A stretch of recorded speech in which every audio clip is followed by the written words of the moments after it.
लोकसभा चुनाव की तारीखों का ऐलान हो गया। मेरे साथ बात करने के लिए डीएम सूर्यपाल गंगवार जी हैं। सर, चुनाव की तारीख का ऐलान हो गया है, तैयारियां भी ज़ोर शोर से हो रही हैं, आप भी तमाम निरीक्षण कर रहे हैं, तो किस तरह से इस बार का चुनाव निपटाया जाएगा? लोकसभा सामान्य निर्वाचन 2024 की घोषणा हो चुकी है और लखनऊ में 2 लोकसभा सीटें हैं। लखनऊ और मोहनलालगंज दोनों के लिए तैयारियां अंतिम दौर में हैं और सभी अधिकारियों को जो जो कार्यवाहियां अपेक्षित हैं आयोग के द्वारा उनको कम्युनिकेट कर दिया गया है और सभी अधिकारी अपनी अपनी तैयारियों में लगे हैं। यहाँ लखनऊ में मुख्य रूप से अगर देखा जाए तो पिछले लोकसभा चुनाव में 37 लाख मतदाता थे। उनमें से 15 लाख मतदाता ऐसे थे जिन्होंने अपने मताधिकार का प्रयोग नहीं किया था। इस बार हम लोगों का फोकस उन 15 लाख मतदाताओं पर है जिन्होंने पिछली बार वोटिंग नहीं की थी। हम जगह जगह पर जाकर और उनसे संपर्क करके विभिन्न माध्यमों से ये अपील कर रहे हैं कि सभी मतदाता पहले तो वोटर लिस्ट में अपना नाम चेक कर लें। आज जैसे 20 मार्च है, अभी सभी वोटर्स को अपना नाम वोटर लिस्ट में चेक करना चाहिए।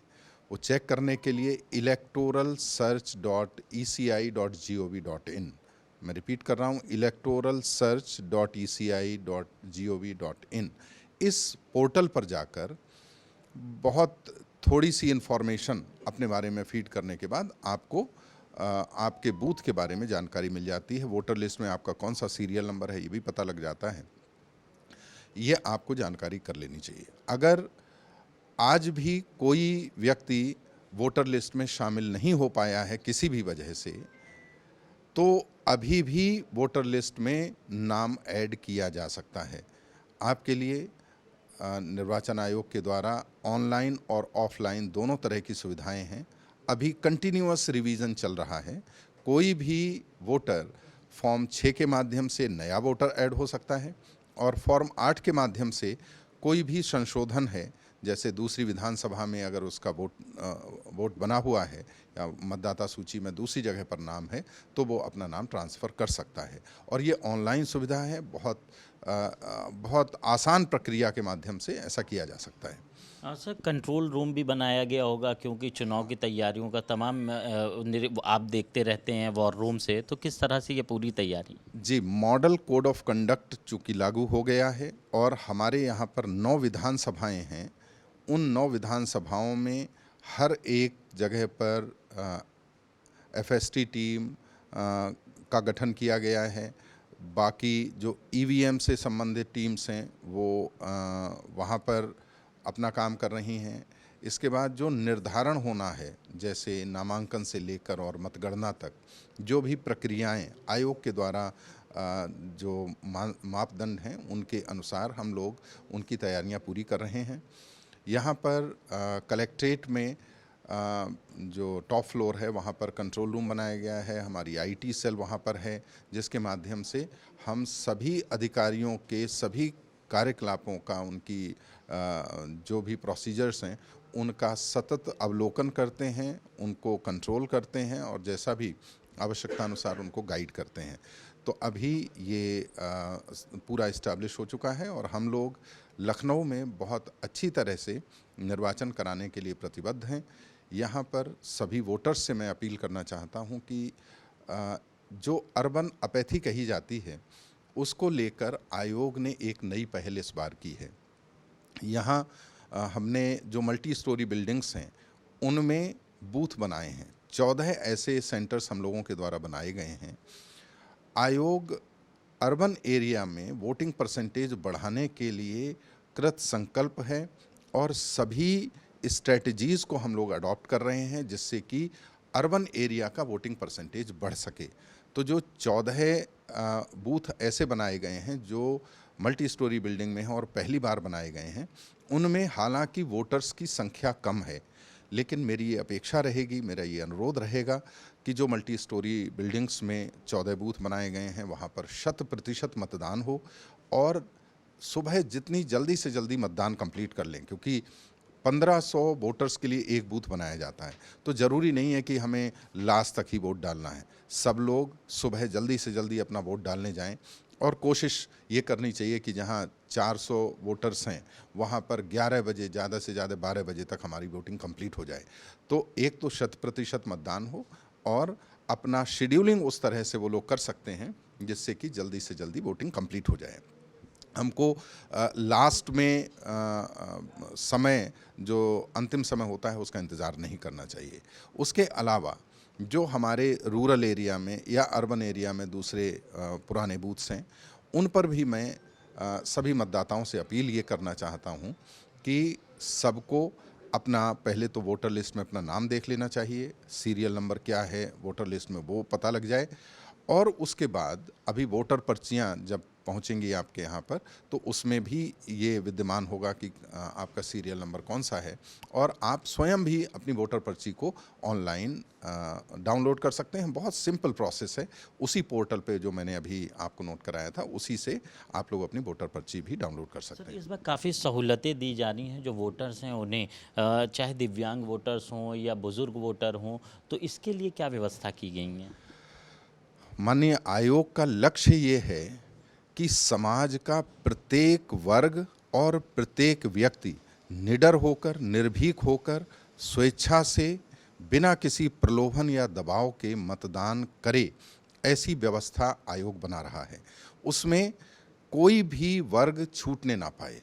जो वंचित वर्ग हैं या वल्नरेबल वर्ग हैं, उनके प्रति हमारा प्रशासन का दायित्व और बढ़ जाता है कि उनकी अगर मान लीजिए जैसा आपने कहा कि जो दिव्यांगजन हैं उनको अगर 40% से ज़्यादा दिव्यांगता है और वो अगर ऑप्ट करते हैं कि उनको मतदान के लिए पोस्टल बैलेट इशू किया जाए, या जो हमारे 85 वर्ष से ज़्यादा आयु के ऐसे वृद्धजन हैं जो चाहते हैं कि घर पे उनकी वोटिंग की व्यवस्था हो, तो उनको आवेदन करना होगा। और हम लोग ये सुनिश्चित करेंगे कि सभी लोग जो मत देने के अधिकारी हैं और जो मत देने के इच्छुक हैं उनका वोट जरूर पड़े। वो जो भी माध्यम आयोग के द्वारा निश्चित किया जा रहा है वो हम लोग सुनिश्चित करेंगे। ओवरऑल लक्ष्य ये है कि हमारे समाज का प्रत्येक व्यक्ति जो वोटर है वो पहले तो अपना चेक कर लें। जो भी एलिजिबल लोग हैं उनको वोटर लिस्ट में उनका नाम ज़रूर होना चाहिए।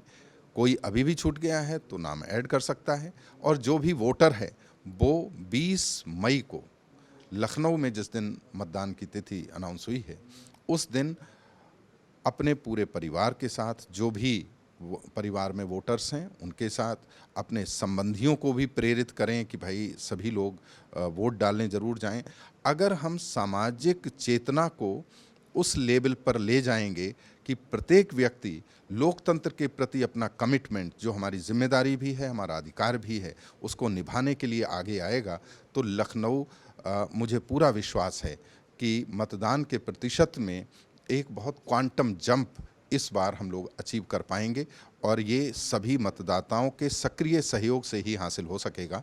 तो मैं पुनः लखनऊ के सभी मतदाताओं से ये आग्रह करना चाहता हूँ, अपील करना चाहता हूँ कि लोकतंत्र में वोट देना हमारा अधिकार भी है और हमारा कर्तव्य भी है।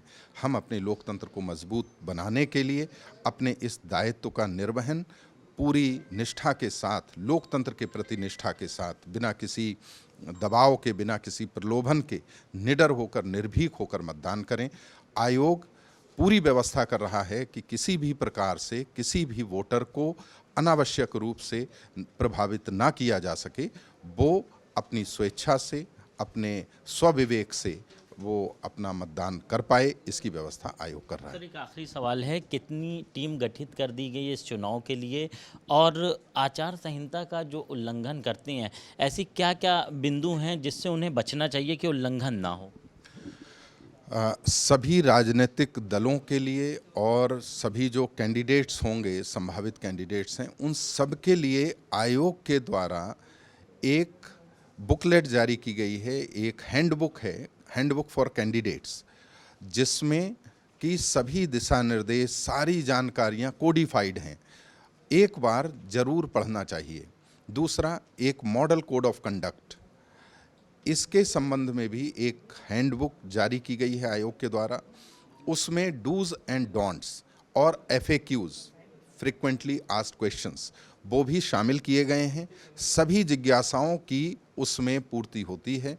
सभी से मेरा अनुरोध ये रहेगा कि आपकी टीम के कोई मेंबर्स, जो भी राजनीतिक दल हैं या जो भी कैंडिडेट्स हैं या संभावित कैंडिडेट्स हैं, वो इन चीज़ों का अध्ययन अवश्य कर लें, क्योंकि आयोग के द्वारा जो भी निर्देश दिए गए हैं वो सब कोडिफाइड हैं, वो सब लिखित में हैं। कहीं पर कोई संशय की, कोई शक की गुंजाइश नहीं है। वो सब बड़े स्पष्ट हैं।